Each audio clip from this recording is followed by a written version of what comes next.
再来看时代力量早起开记者会，指控讲民国107年中嘉有线电视系统的交易案，当初宏泰公益信托承诺讲买中嘉以后，会伫未来10档内捐出至少新台币40亿，前5档至少会捐新台币15亿。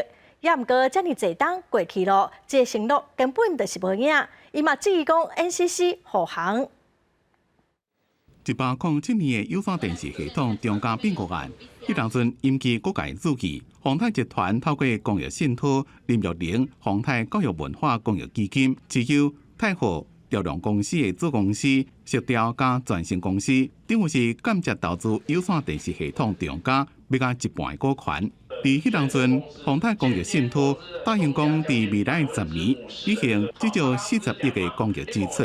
不过，时代力量立委区显智早起开记者会，质疑因的承诺跳票。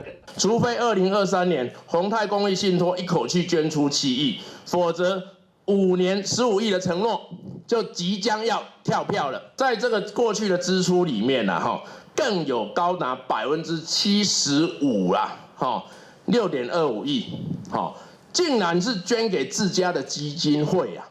区显智讲，根据当年的承诺，宏泰公益信托同意甲媒体实托甲媒体品质提升，列入公益信托的教育文化规划。以公益信托的公益支出来看，前5年袂当超过15亿，后5年是袂当超过25亿。关于这寡公益支出，每年至少才会投入10%，用伫咧媒体实托甲媒体品质的提升。区显智质疑，伫即马5年期限年底就要到期。不过，宏泰公益信托总共捐8.24亿，离15亿还阁有差7亿外。对此 NCC 回应讲，是前5年投入总共15亿的10%，并不是15亿。利害关系人宏泰公益信托承诺投入媒体、视读教育等金额，前5年需投入总共金额15亿之10%啦，与立法委员对于承诺付款文字解读仍有差距。每年中嘉经有呈报投入金额，初步判断尚有遵守当初承诺金额。公益信托 NCC 非主管机关。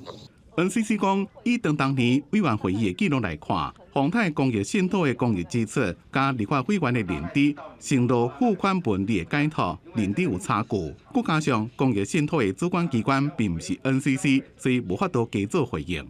记者综合报道。